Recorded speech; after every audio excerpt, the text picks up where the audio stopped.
शुक्लांबरधरं विष्णुं शशिवर्णं चतुर्भुजं प्रसन्नवदनं ध्याये सर्वविघ्नोपशान्ते अगजानपद्माकरगजाननमहर्निशनेकदन्तं भक्तानाम् एकदन्तमुपास्मि वक्रतुण्डमहाकाय सूर्यकोटिसमप्रभ निर्विघ्नं कुरु मे सर्वकार्येषु सर्वदा। ओम गंगणपते नमः। विष्णु सहस्रनाम स्तोत्र पारायण। शुक्लांबरधरं विष्णुं शशिवर्णं चतुर्भुजं प्रसन्नवदनं ध्यायेत् सर्वविघ्नोपशान्तये। यस्य द्विवराद्रवा वक्ताद्यः पारिशुद्धः परशततं विघ्नं निर्विघ्नं सततं विश्वकेशनाथमाश्रये। पूर्वापीठिकाव्यासं वसिष्ठमवतारं शक्तिः पौत्रकल्मषं पराशरात्मजं वन्दे शुकतात्मं तपोनिधिं। व्यासाय विष्णुरूपाय व्यासाय रूपाय विष्णवे नमो वै ब्रह्मणि देवाशिष्टाय नमो नमः। अविकाराय शुद्धाय नित्याय परमात्मने सदैकरूपरूपाय विष्णवे परञ्जिष्णवे। यस्य स्मरणमात्रेण जन्म संसारबन्धनात् विमुच्यते। नमस्तस्ते विष्णवे प्रभ विष्णवे। ओम नमो विष्णवे प्रभ विष्णवे। श्री वैशम्पायन उवाच सुत्वां धर्मन शेषनं पावनानि च सर्वशः युधिष्ठिरः शान्तानवं पुनरेव अभ्यासितः। युधिष्ठिरुवाच किम् एकं दैत्यतं लोकं किं वा अप्येयकं पारायणं स्तुवनः किम् अर्चनन्तः प्राप्युन्यः मानवाशुभं को धर्मं सधर्मस्यानां भवतो परमो मतः। किं जन्ममुच्यते जनुः जन्म संसारबन्धनात्। श्रीविश्ववाच जगत्प्रभो देवदेवम् अनन्तं पुरुषोत्तमं स्तुवन नाम सहस्रेण पुरुषः स्ततोतितः। त्वमेवं चर्यया नित्यं भक्तया पुरुषमव्यायं ध्यायाणां स्तुवम्। नमश्चर्यञ्च यजमान्यः तमेवं च अनादिनिदानं विष्णुं सर्वलोकमहेश्वरं लोकाध्यक्षं स्तुवं नित्यं सर्वदुःखातितागो भवेत्। ब्राह्मण्यं सर्वधर्मज्ञं लोकानां कीर्तिवर्धनं लोकनाथं महाद्भुतं सर्वभूतं भवोद्भवम्। एषमेव सर्वधर्माणां धर्मो अधिकतमो मतः। यद्भक्तया पुण्डरीकाक्षास्तवै अर्चे नरास्तदा। परमं यो महातेजः परमं यो महातप्तः परमं यो महाद्ब्रह्मा परमं यो पारायणः। पवित्राणां पवित्रं यो मार्गलानां च मंगलानां च मंगलम्। दैवतं देवतानां च भूतानां यो अव्ययार्पितः। यतः सर्वस्वाराणि भूतानि भवान्यदादि युगागम्ये। यस्मिन् च प्रलयं यान्ति पुनरेव युगक्षये। तस्य लोकप्रधानस्य जगन्नाथस्य भूपते। विष्णुर्नाम सहस्रेण मे शृण्य पापभयापहम्। यानि नामानि गौणानि विख्यातानि महात्मनः। ऋषिभिः परिगीतानि तानि वक्ष्यामि भूतये। विष्णुर्नाम सहस्रस्य वेदव्यासो महाऋषिः। चान्दो अनुष्ठाप तदा देवः भगवान् देवकी स्तुतः।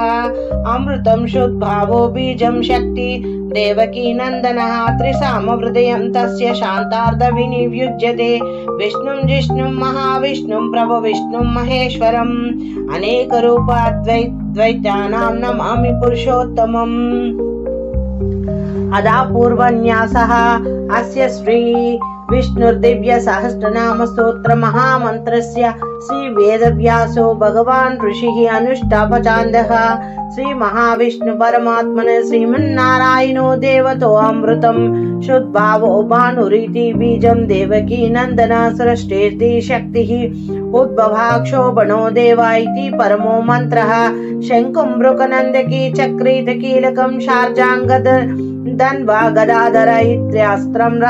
रदांग पाणिरक्षभ्यो इति नेत्रां त्रिसामं सामगस्यामेति कवचम्। आनन्दं परब ब्रह्मेति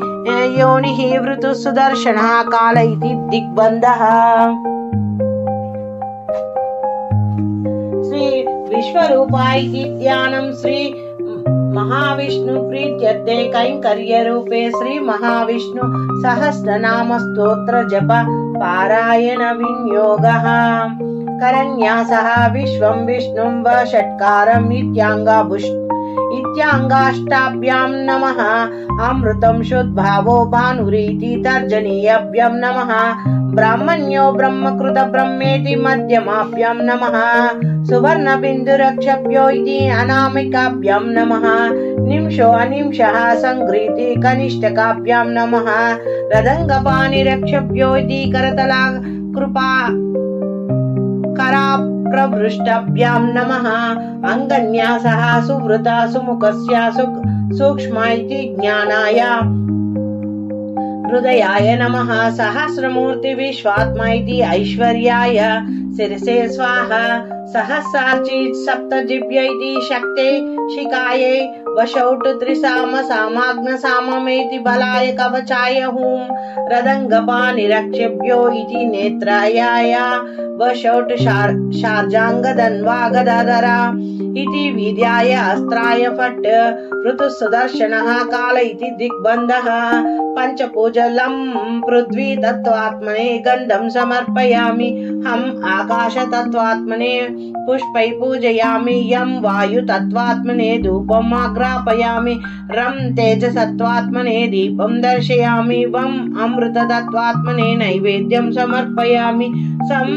सर्वतत्त्वात्मने सर्वोपचार पूजा नमस्कारान् समर्पयामि ध्यानं क्षीरोद्वा अन्यत् अन्वत्रा प्रदेशं शुचिमणि विलसितै सैकितै मुक्तिकोणां मालाक्षुक्ता स्तनस्तः स्फटिकमणि निभैः मौक्तिकैः मण्डिताग्निः शुभैरवै हृदैभ्यः उपरि विरिचैतैः मुक्तपीयूष वर्षैः अनीन्द्रः स नः पुनीयात् हरिनलीन गदशङ्खपाणिः मुकुन्दः भूः पादो यस्य नाभिः वेदासुरनिलः चान्द्रसूर्योञ्च नेत्रे करावावशाशिकोरौद्योः मुखनमपि दहनो यस्य व्यासो यामब्धिः अनयस्तप्स्या विष्णुं सुरनराकगागो भोगी गन्धर्व दैत्यः चित्रं रम्यते त्वं त्रिभुवनावपुषं विष्णुं विशं नमामि शान्ताकारं भुजगशयनं पद्मनाभसुरेशम् विश्वकारं गगनसदृश्यं मेघवर्णं शुभाङ्गनं लक्ष्मीकान्तं कमलनयनं योगवृज्जानगम्यं वन्दे विष्णुं भवभयहरं सर्वलोकैकनाथं मेघश्यामं पीतकौशेयवासं श्रीवस्तकां कौस्तभोस्थिताङ्गं पुण्योपेतपुण्डरीकायदाक्षं विष्णुं वन्दे सर्वलोकैकनाथं नमस्तु मस्तु भूतानि मदीभूताय बुभ्रूते अनेकरूपाय रूप विष्णवे प्रभ विष्णवे ओम नमो विष्णवे प्रभ विष्णवे न शङ्खं चक्रं सकिरीटं कुण्डलं सप्रीतवस्त्रं सरसरूपेक्षणं सहरावक्षस्थलो शोभि कौस्तभं नमामि विष्णु शिरसा चतुर्भुजं चन्द्राणां चतुर्बाहुं च श्रीवस्तकाङ्कितवक्षसं रुक्मिणी सत्यभामाभ्यां सहितं कृष्णमाश्रये इति पूर्वापीठिका श्री विष्णु सहस्रनाम स्तोत्र पारायणं विश्वं विष्णुं वषट्कारो भूत भव्य भवत् प्रभुः भूतकृतं भूतभृद्भावो भूतात्मं भूतभावनः भूतात्मं परमात्मं च मुक्तानां परमाङ्गतिः अव्यायः पुरुषः साक्षि क्षेत्रज्ञो अक्षरमेव च योगो योगविदां नेत्रप्रधान पुरुषेश्वरः नारसिंहं वपु श्रीमान् केशवः पुरुषोत्तम सर्वस्य सर्वशिवास्तानुः भूतादि रदिव्यरव्यायः संभवाओ भावनो भर्ता प्रभुः प्रभुरीश्वरः स्वयंभू शमुभ्योरादि आदित्यः पुष्पराक्षो महास्वन्यः अनादिनिदानो दात विधाता धातुरुत्तमः अप्रमेय वृषिकेशः पद्मनाभो अमर प्रभुः विश्वकर्मा मनु स्वष्टां सविष्टः स्थविरो ध्रुवः आग्रहः शाश्वतः कृष्णो लोहिताक्षः प्रतर्दनः प्रभूता स्त्रीकुब्धमा पवित्रं मंगलं परमम् ईशानः प्राणदः प्राणो ज्येष्ठः श्रेष्ठः प्रजापतिः हिरण्यगर्भो भूगर्भो माधवो मधुसूदनः ईश्वरो विक्रमे धनी वा मेधावी विक्रमः क्रमः अनुत्तमो दूरदर्शः कृतज्ञः कृतरात्मवान् सुरेश शरण्यं शर्म विश्वरेतः प्रजाप्रभः अहं संवत्सरो व्यालः प्रत्यायस्यावदर्शनः अजयस्य सर्वेश्वरः सिद्ध्यस्य सर्वादिरच्युतः वृषकपीरमेयात्मं परमा सर्वयोग विनिस्मृतिः वसुर्मानां स्मृतुः समात्मं समितस्य सामः अमोघः पुण्डरीकाक्षो वृषकर्मा वृषाकृतिः रुद्रो बहुशिरा बभ्रुः विश्वयोनिषुचिशवः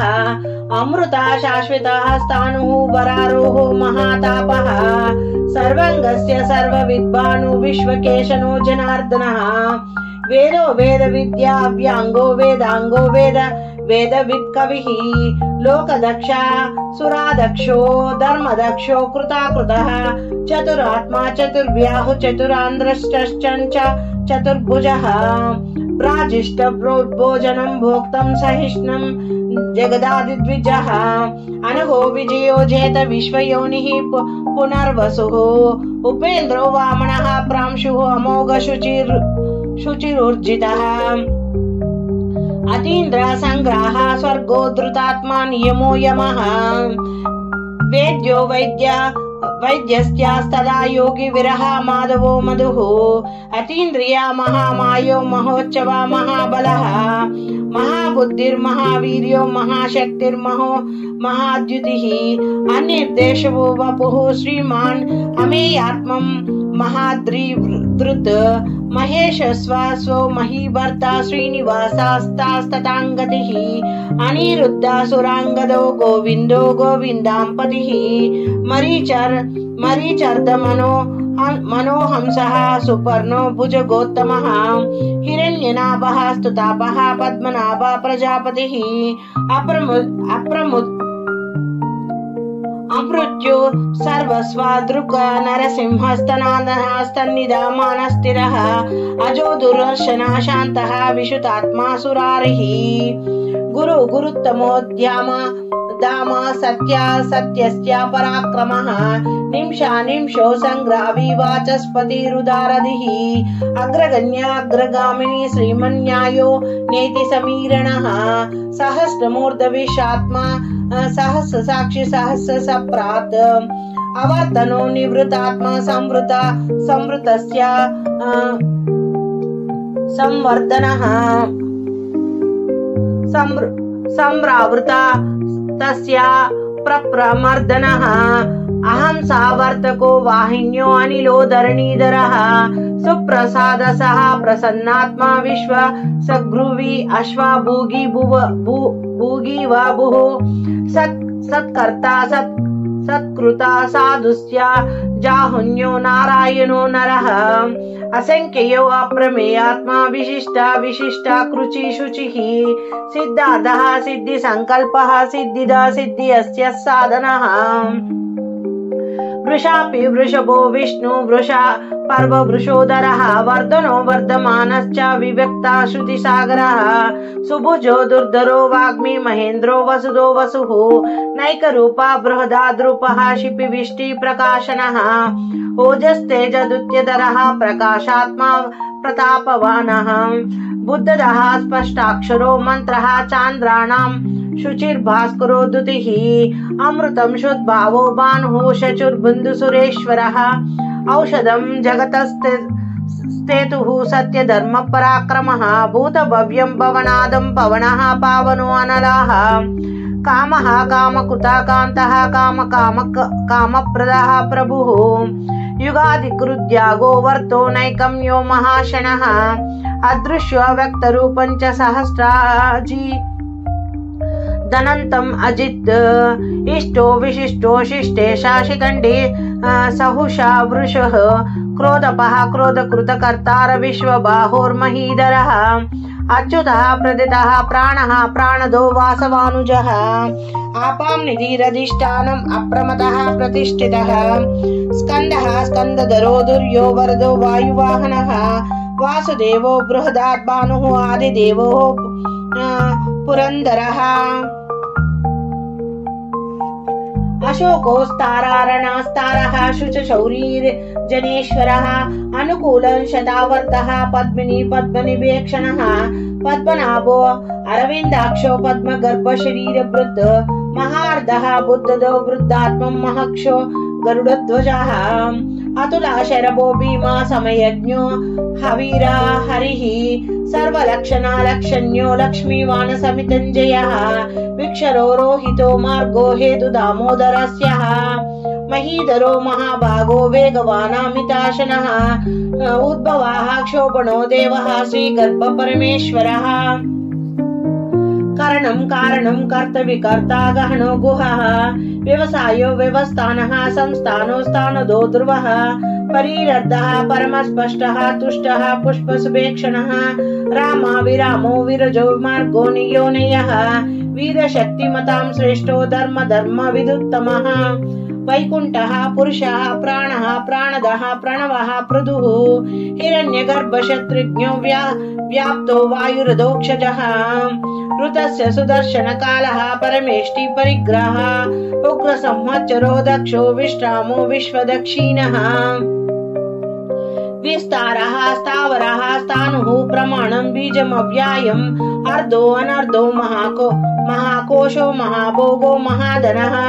अनिर्वीरणा स्पष्टो भूः धर्मयुपो महामकः नक्षत्रनेमि क्षत्री क्षमः क्षामः समीक्षणः यज्ञो यज्ञो महेज्यो कर्तुस्ततां गतिः सर्वदर्शी निवृतात्मं सर्वज्ञो ज्ञानमुतत्वं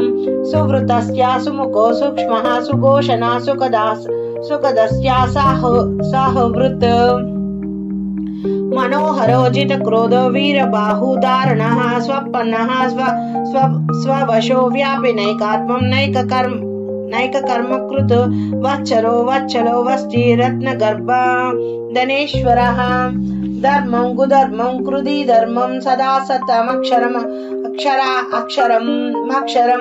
अविज्ञातो सहस्रांशुः विधातं कृतलक्षणः गवस्तनेमि सत्त्वस्था सिंहो भूतमहेश्वरः आदिदेवो महादेवो देवस्यो देवः भृदुर्गुः उत्तरो गोपर्तो गोप्तो ज्ञानगम्यः पुरातनः शरीरं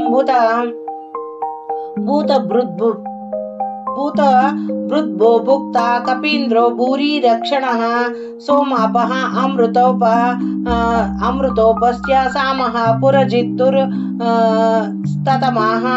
विनयाजयो यस्य स्तनो दशाहरा अस्त्यास्तापां तं पतिः जीवो विनेते साक्षी मुकुन्दो अमितविक्रमः आम्भो निदीरणात्मः दधिशयो अनक्तः अजो महार्वः स्वभावोजिता मित्र प्रमोदनः आनन्दो नन्दनो नन्दः सत्यधर्मातिविक्रमः महर्षि कपिलाचार्यो कृतज्ञो मेधानिपतिः त्रिपदाश्री दशदाक्षः महाशृङ्गः कृतान्तकृत् महावराहो गोविन्दः सुशेषणः कनकाङ्गदिं गुहे आगम्भीरो गहना गुप्तचक्रगदाधरः वेदसाङ्गो अजितः कृष्णो दृढसङ्कर्षणो अच्युतः वरुणो वारुणो वृक्ष पुष्पराक्षो महामणः भगवान् आनन्दी वनमालिनी हलायुधः आदित्यो ज्योतिरादित्यः सहिष्णु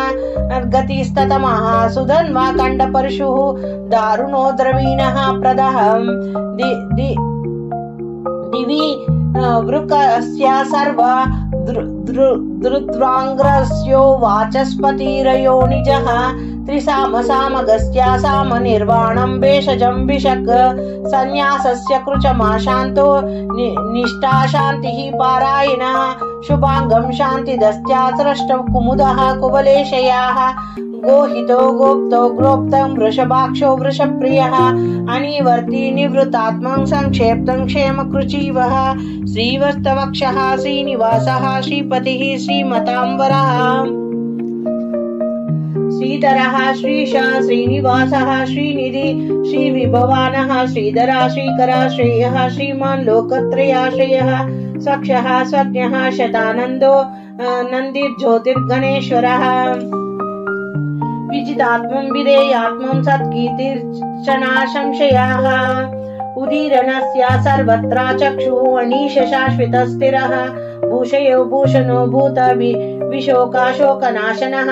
अर्चिष्मानर्चितः कुमुदो भो विशुदात्मं विशोधनः अनिरुद्धो अति प्रतिरथः प्रद्युम्नो अमित विक्रमः कालनेमि महावीरः शौरि शूरशूरजनेश्वरः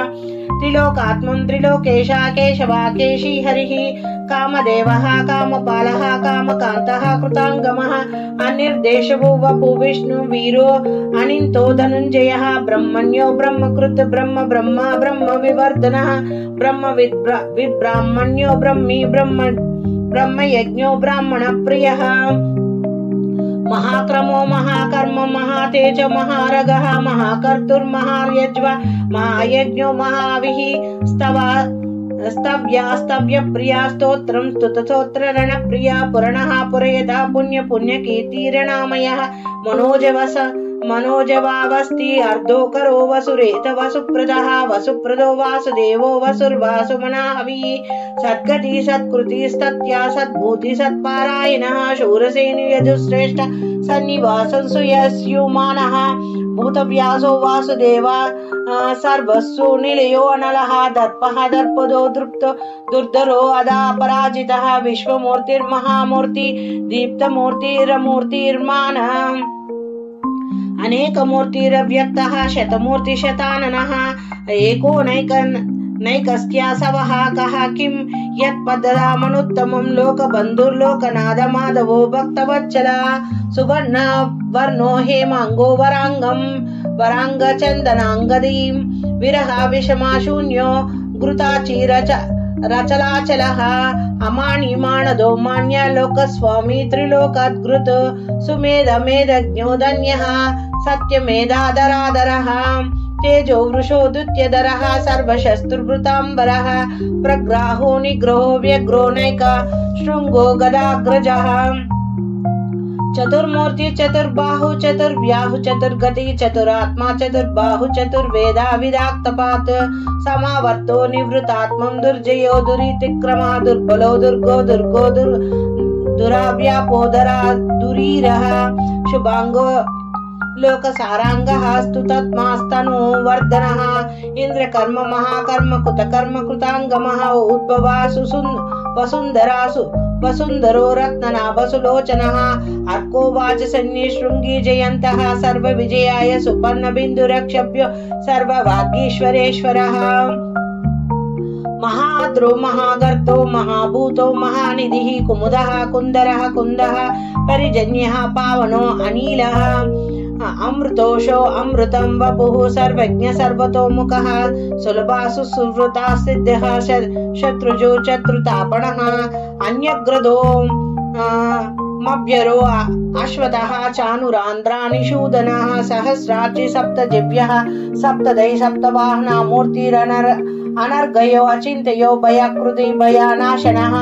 अनुर्वा बृहत् तत्कृशः स्थूलो गुण वृणीर्गुणो महान् अद्रुता सद्रुता स्वापः प्राङ्गश्वो वंशवर्धनः भारीवृता भारभृता कथितो योगी योगीश्वर योगीश्वरस्य सर्वकामदः आश्रमाश्रमणः क्षामः सुपर्ण वायुवाहना धनुरार्धि धनुर्वेदो धनु दण्डो दमयतः अदामः अपराजितस्य सर्वाहो नियन्ता नियमो यमः।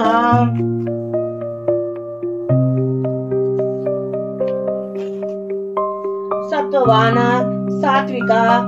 सात्विकस्य सत्यः सत्यधर्मपारायणः अभिप्रायः प्रियार्गः प्रियाकृत प्रीतिवर्धनः विहाय सद्गति ज्योतिर्गणो शुचिर्षिरुतु भूगीवा भूः रविरिविरोचना सूर्यस्य सवितां रविलोचनः अनन्तयो उद्भूतो भूभोक्तो सुगदो नैकदो अग्रजः अनिर्विन्यासदास्य सदा महर्षि लोकाधिष्ठानमद्भुतः सनातस्य स्तनात्मनः कपिला कपिरव्यायः स्वस्तिदा स्वस्तिर्कृते स्वस्ति स्वस्ति भुक्ति भुक् स्वस्ति दक्षिणः रौद्रः कुण्डली चक्री विक्रमोर्जित शासनः शब्दातिग शब्दस्थः शिशिरा शरीरवरकरः अकूरः पेक्षलो दक्षो दक्षिणः क्षमिणां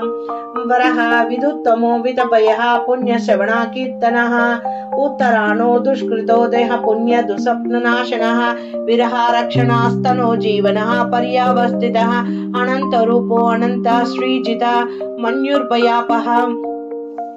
चतुरष्टो गंभीरात्मं विदिशो व्यादिशो दिशः अनादिर्भूर्भुवो लक्ष्मीः सुवीरो रुचिराङ्गरदः जननो जनः जन्मनादि भीमो भीम पराक्रमः आधार निलयो दात पुष्प हसः प्रजागरः ऊर्ध्वाङ्गस्य सदाचारः प्राणदा प्रणवः प्रणुः प्रमाणं प्राणनिलयः प्राणधृत् प्राणजीवनः तत्त्वं तत्त्वविदेकात्मं मृत्युजरातिगः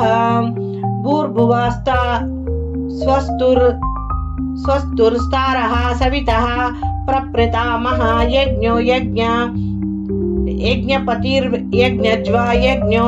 यज्ञवाहनः यज्ञभृत् यज्ञकृत यज्ञी यज्ञी भुक् यज्ञसाधनः यज्ञी अनन्तकृतं यज्ञं गुहम् अनामन्यदा एव च आत्मयोनि स्वयं जातो वैकानस्य सामगायनः देवकी नन्दना स्रष्टा क्षितीशः पापनाशनः शङ्खभृकी नन्दकी चक्री शार्जाङ्गदन्व गदाधरः रदङ्गपाणिरक्षभ्यो सर्वप्रहरणायुद्धः श्री सर्वप्रहरणायुद्ध ॐ नमः इति वनमाली गदी शार्जाङ्ग शङ्करी चक्री च नन्दकी श्रीमन्नारायणो विष्णु वासुदेवो अभिरक्षतु शङ्कीभृत नन्दकी चक्री शार्जाङ्गदन्वा गदाधरः रदङ्गपाणिरक्षभ्यो सर्वप्रहरणयुद्धः श्री सर्वप्रहरणयुद्धः ॐ नमः इति वनमाली गदी शार्जाङ्ग शङ्की चक्रीं च नन्दकी श्रीमन्नारायणो विष्णुर्वासुदेवो अभिरक्षतु उत्तरान्यासः अङ्गन्यासः वृतः सुदर्शनः कालो इति दिग्भूमोहाद्यानं शिरोधन्यतः ॐ इति श्रीमन्नारायणाय नमः। ॐ लक्ष्मीनारायणाय नमः। चरणारविन्दार्पणमस्तु। सहस्रनाम स्तोत्र पारायणं समर्पयामि।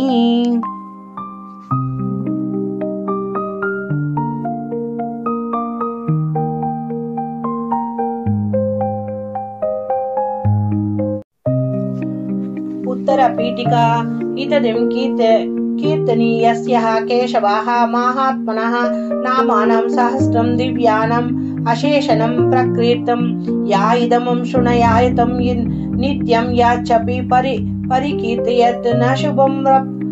प्रापुण्या यत् गृह्यतो सो अमृते च मानवाः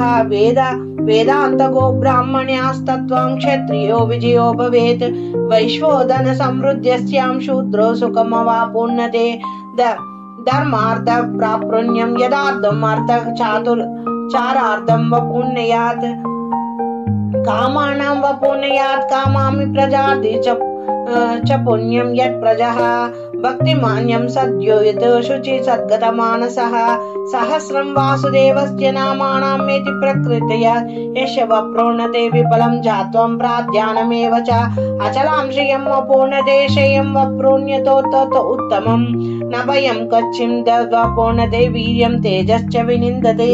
भव्यतयोराज्ञं धृतिमानं बलारूपं गुणानि वितः रोगार्थं मृच्यते रोगात् बन्धो मृच्यते बन्धुनात् भयोन्मुच्यते भीतस्य मृच्यते तापन्यापदः दुर्गन्यातितरातृषुः पुरुषः पुरुषोत्तमः स्तुवनाम सहस्रेण नित्यं भक्ति समन्वितः वासुदेवाश्रयो मर्त्य वासुदेवो पारायण सर्वपापं विशुद्धात्मं यति ब्रह्मस्तनात्मनम् न वासुदेवं भक्तानां न अशुभं विद्यते कविच्चत् जन्म मृत्युं जरव्याधि भयं नैवोपजायते इमं स्तवं मदीयानः श्रद्धया भक्ति समन्वितः युजयो तत्मानं सुखशान्तिः श्रीदुति स्मृति कीर्तिभिः न क्रोधं न चामाश्चर्यं न लोभं न अशुभामतिः भवन्ति कृतपुण्यानां भक्तानां पुरुषोत्तमे द्रौसश्च चन्दार्क नक्षत्रङ्कं दिशो भूर्महो दधिः वासुदेवस्य वीर्याणि विद्रुतानि महात्मना सुरासुरा गन्धर्वो स यक्षो रगो राक्षसां जगद्वशे वर्तते देह कृष्णस्य चराचरम् इन्द्रियाणि मनोर्बुद्धिस्तत्त्वं तेजो बलं धृतिः वासुदेवात्मां गण्याहु क्षेत्रज्ञ एव च सर्वागमनमाचरः प्रथमां परिकल्पितः आचार प्रभुवो धर्मस्य प्रभुरच्युतः ऋषयाः पितरो देव महाभूतानि दातवः जङ्गमा चेत् जगन्नारायणोद्भव योगो ज्ञानं तदा सांख्यं विद्याशीलादिपकर्म च वेदशस्त्राणि विज्ञानि एतत् सर्वजनार्दनमे एको विष्णुर्महाभूतानां प्रवृत्तिकृतं नन्येकशः त्रिलोकानां व्यापभूतात्मं भुजेक्नं विश्वभूगव्यायः इमं स्तवं भगवतो विष्णुर्सहस्रेण कीर्तनं पठ्यते इच्छता पुरुषः श्रेयः प्राप्तुं सुखानि च विश्वेश्वरा मध्यं देवं जगतः प्रभुव्यायं भजन्ति ये पुष्पराक्षं न ते यानन्ति पराभवम् ओं नमः इति अर्जुनमुवाच पद्मपत्रं विशालाक्षं पद्मनाभं सुरोत्तमं भक्तानाम् अनुरक्तानां तत्र भवा जनार्दन श्रीभगवानुवाच यो मम नाम सहस्रेण स्तोत्रमिच्छते पाण्डवा सोऽहं मकेन श्लोकेन स्तुत एव च न संशया ओं नमः इति श्रीभगवानुवाच यो मम नाम सहस्रेण स्तोत्रं मिच्छते पाण्डवा सोऽहं मकेन श्लोकेन स्तुत एव च न संशया ओं नमः इति व्यास उवाच व्यासानात् वासुदेवस्य वासितं ते जगत्त्रयं सर्वभूतनिवासोऽस्य वासुदेव नमोऽस्तु ते श्रीवासुदेव नमोऽस्तु ते ओं नमः इति पार्वती उवाच केनोपायेन लघु विष्णुर्नाम सहस्रासकृं पठ्यते पंडितैः नित्यश्रोतुमिच्छाम्यहं प्रभो ईश्वर उवाच श्रीराम राम रामेति रमे रामे मनोरमे सहस्रनाम तत्तुल्य रामनाम वरानने ओं श्रीराम नाम वरानने ओं नमः इति ब्रह्मोवाच नमस्तु अस्तु अनंताय सहस्रमूर्ते सहस्र पादाक्षि शिरो बाहुवे सहस्रनामानां पुरुषाय शाश्वते सहस्रकोटियुगधारिणे नमः श्री सहस्रकोटियुगधारिणी ओं नमः इति संजयमुवाच यत्र यत्र योगीश्वरः कृष्णो यत्र पार्थो धनुर्धरः तत्र श्रीविजयो भूति ध्रुवः नीतिमतात्मा श्री भगवानुवाच अनया चिन्तयानन्तो यो ये जनो पर्युपासते तेषां नित्यभियुक्तानां योगक्षेम वाहापहं परित्राय साधूनां विनाशाय च दुष्कृतं धर्म संस्थापनार्थाय संभवामि युगे आर्तविशून्यां शिथिला च भीतः घोरेषु च व्याधीश वर्तमानः संकीर्तया नारायण शब्दमात्रं विमुक्तं दुःखः सुखिनो भवन्ति यदक्षरं पदभ्रष्टं मातृहीन तु यद्भवेत् ततस्य सर्वक्षमयत्वां देव नारायणो नमोऽस्तु ते। कायेन वाचा मनसेन्द्रा बुद्धिर्वा बुद्धित्वानां प्रकृतेः स्वभावति करोमि यद्यत् संकलं परस्मै नारायणायेति समर्पयामि। ओम नमो नारायणाय नमः। ओम नमो लक्ष्मी नारायणाय नमः। श्री वैकुंठ लक्ष्मी नारायण चरणारविंदार्पणमस्तु। श्री विष्णु सहस्रनाम स्तोत्र पारायण फलस्तुति समेతంగా కృష్ణార్పణమస్తు। వైకుంఠ నారాయణ అర్పణమస్తు।